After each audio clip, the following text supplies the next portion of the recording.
What's up, guys? Welcome to my channel. This is actually the second time I made this video. The first time I did it, it was terrible. I didn't know what I was doing. I was like holding the camera and taking video of my laptop screen, and this video is way better. So I put a link to this video from that video, so hopefully you're coming from that video to this video. Don't watch that video, watch this video, because that video sucks. This one's going to be a lot more concise, more to the point, get you up and running quickly. Now, I can't really speak to the other digital audio workstations like Pro Tools, or this will work with them. I've never done it. I've only used Reaper, and what I can tell you is the Behringer mixer, the Reaper software, and the laptop I'm using, which is an older, I guess 2013, maybe even a 2012, but I think it's a 2013 MacBook Air. These three components play really well together, and it's an extremely inexpensive recording setup. I mean, I paid $350 for my mixer used. So if you're looking to get better sounding drum cover recordings, like everything you need to get those, you can get a pro level drum set recording at, you know, a fairly reasonable cost. You know, I don't have a lot of money invested in my gear. I have cheaper microphones. My best microphone, other than my kick drum mic, is a SM57. So you can get really good recordings with what you have. You just check out my videos, man. Some of them sound frickin' dynamite. You know, this is going to get you up and it's going to get you running, and it will work. If you do this, you will be up, you'll be running, you'll be recorded within 10 minutes. So let's get the mixer software up and let's take a look, and I'll show you guys how it's done. Okay, so the first thing we need to do is we need to get a connection between the mixer and our control service, which would be the XAir software. Now, if you notice here, I'm talking. I have several microphones going now, but there's no input signal coming in. You don't see anything coming out of those meters. So normally how I recommend doing this would be to use a wired connection, but currently my laptop is too far away from the mixer. I don't want to rewire everything, and I don't have a long enough Cat 5 cable to do that. So I'm going to use the wireless connection. So I'm going to kind of like be like my dad used to do, and he would be like when he was doing wheelies on a motorcycle and tell me, don't ever do this. While he was doing it, I'm going to do it. So what you need to do is you just need to come down here and find your mixer on your Wi-Fi settings. It's real simple. Just connect and you say connect. Now, what I normally do is once we're going to hit connect, it's going to say mixer to PC or PC to mixer. Now, depending on what you normally want to do, if you want to save your last project, you weren't sure if you changed some settings on the mixer, but you know it was set up when you turned it off, I would suggest doing mixer to PC, because that's going to be your last setting saved in the mixer. So we're transferring the parameters right now. It's going super slow because I'm on a wireless connection. But as soon as this is done, you're going to see something magical happen. Look at that. I got signal. Okay. So the next thing we need to do is we need to get the connection from the control surface to the DAW. Okay. Now I have a project set up over here. Okay. So we open up Reaper. All right. The next, we want to get Reaper to recognize the XAir, and the XAir is, out of all the XAir mixers, the XR18 is the only one where you can record multiple channels. All the other ones, you can only do 2 channels coming out, 2-channel stereo bus coming out. So this one, you can actually individually record each channel on the mixer, all 18 channels. But the first thing we can do is we got to get that mixer communicating with the software, the recording software. So what we do is we go over here, we go to preferences, okay? And if we go down here to audio device, click over here on audio device, XR18 should recognize it as long as you got a good connection. Hit apply. Bob's your uncle. We're all set up and ready to roll. So now the mixer, the control service of the mixer, is communicating with the DAW.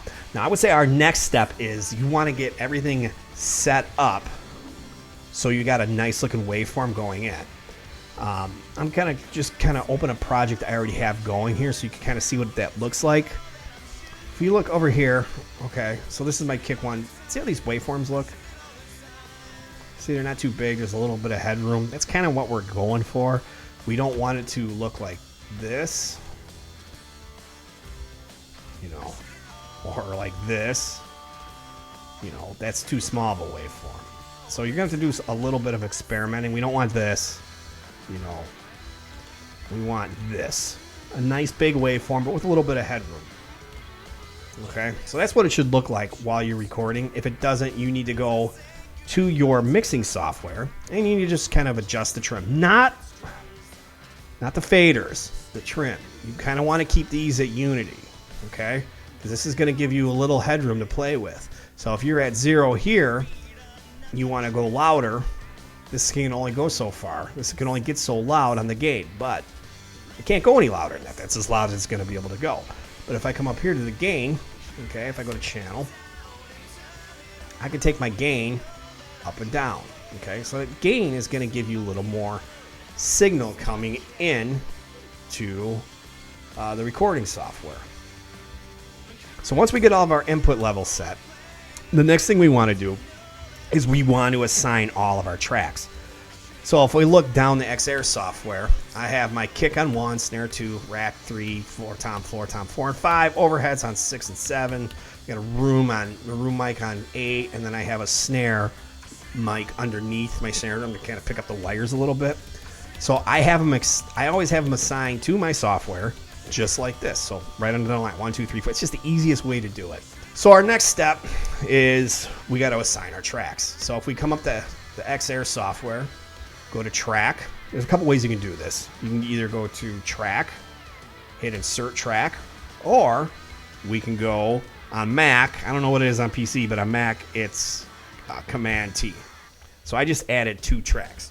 So track 1's my kick, and when you do this, if you have the output set correctly on the mixer, this should come up automatically. Now you're wondering, how do I get the output set on the mixer? I'm going to do that right now. We're going to go over, bring up the XAir software, the control surface again, go to in-out, okay? And it's going to bring out this in-out tab. So this is your routing. This is your channel routing. So if I look here, I have analog input set on down the line. Channel 1's 1, 2 to 2, 3 to 3, 4 to 4. Now what we want to do is we want to get our USB sends to have the same routing, okay? 1 to 1, 2 to 2, 3 to 3, 4 to 4 on down the line, okay? So what that's doing is that's saying channel 1 over here on the send is going to be channel 1 to channel 1 or track 1 on our DAW. Now this is actually already set. It's always set. It always defaults to, if I remember correctly, it usually defaults to 1, okay? Just to double check it. So we go up to here, in and out. Track 2 is my snare. So if you look right here, currently it's set to track 1. All we got to do is go down to track 2. Now it's receiving signal from track 2 right here. This signal is being sent, so I'm tapping the mic, it's being sent to this. But you're like, okay, well, I don't see any signal on the meter bridge. The reason being you don't see any signal is because the record arm is not on. So we have to turn the record arm on to get signal. Okay. Now what we would do is we would do that on down the line for the rest of our tracks. So 3 would be racked. So I'd come up to here on track 3, set it to 3. So let's do this. And then I always type in what each track is. Makes things easier. Rack, floor 1, floor 2, left overhead, right overhead, and then room mic, and then one more track would be snare bottom, because it's just how it's set up on the mixer right now, which would be track 9. So I would go right on down the line and match everything up, okay?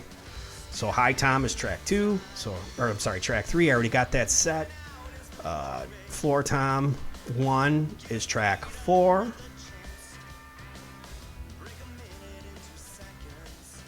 Floor tom 2. I'm sorry. Floor tom 1 is track 4. Why didn't that set? Okay.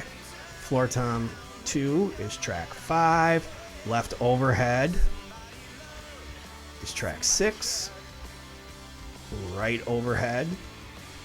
I just did the right overhead.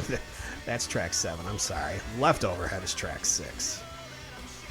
And then room is track 8. Snare bottom would be track 9.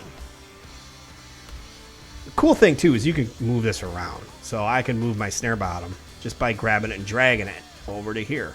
So even though I have it, it's routed and it doesn't change. It doesn't change the input. So if you look here, it's still track 9.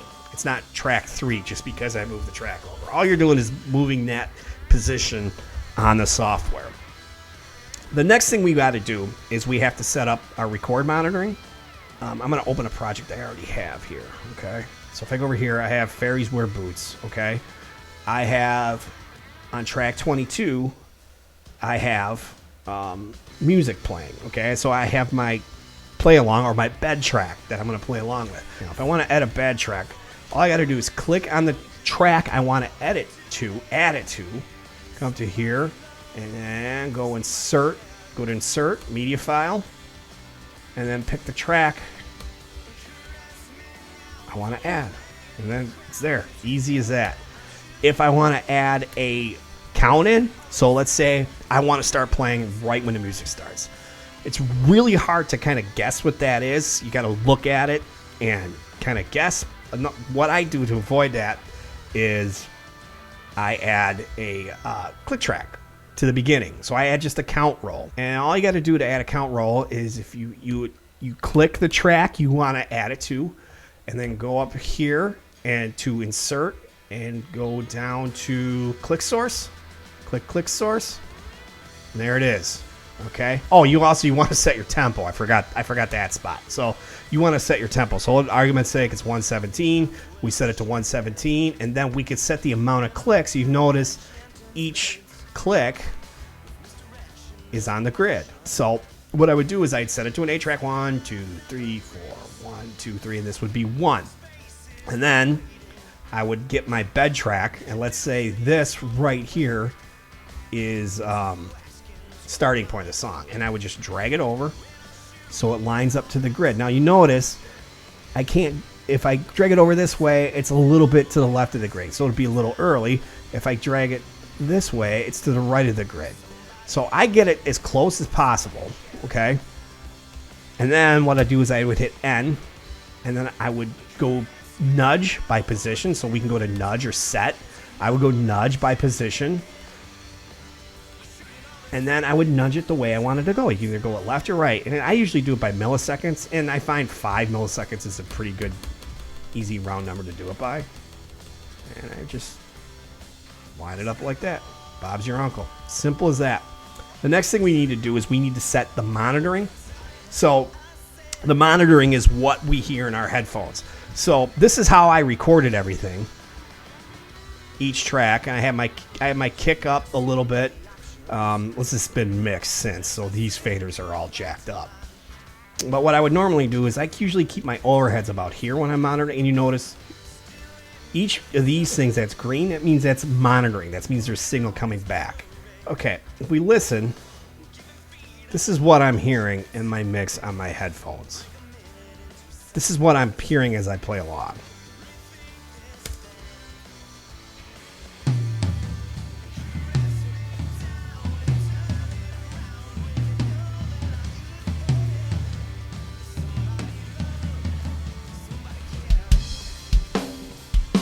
Now you notice you don't hear any music coming through, correct?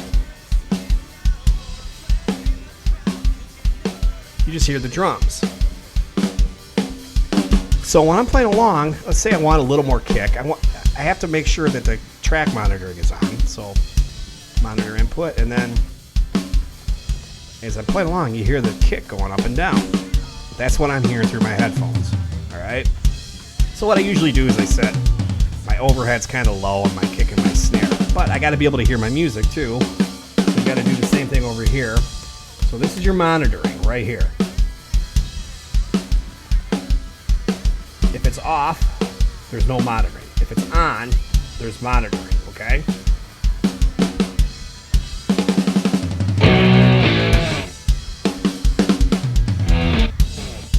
Somehow everything got all lined up, messed up, but it's alright, I'm not going to save any of this anyway. Next thing we want to do is, after we're done recording, you want to name a project. So this is your last step. Once you're set up and ready to go, you're all ready to record, you got all your tracks armed, everything's ready to go. We're going to want to set up a folder for everything to save this to. So we're just going to call this,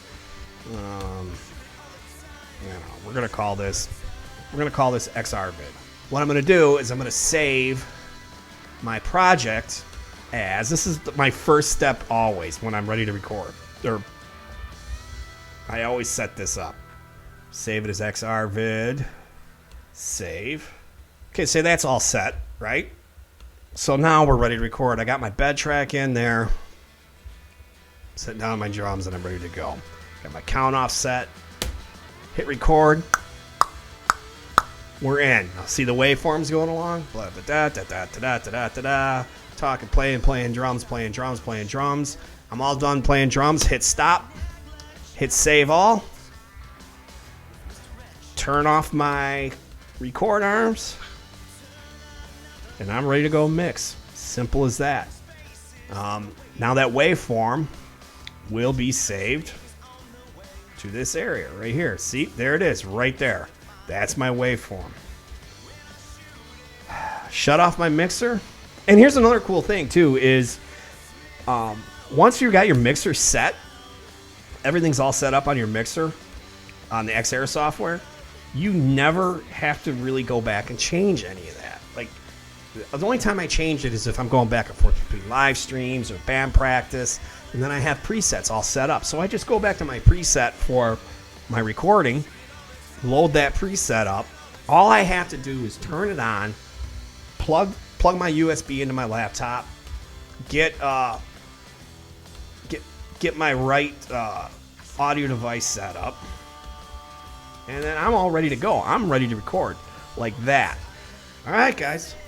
That's it. I hope this was a big help. Thanks for watching. Don't forget to hit that like button, subscribe, and leave a thumbs down, and tell me how much I suck. Talk to you guys later.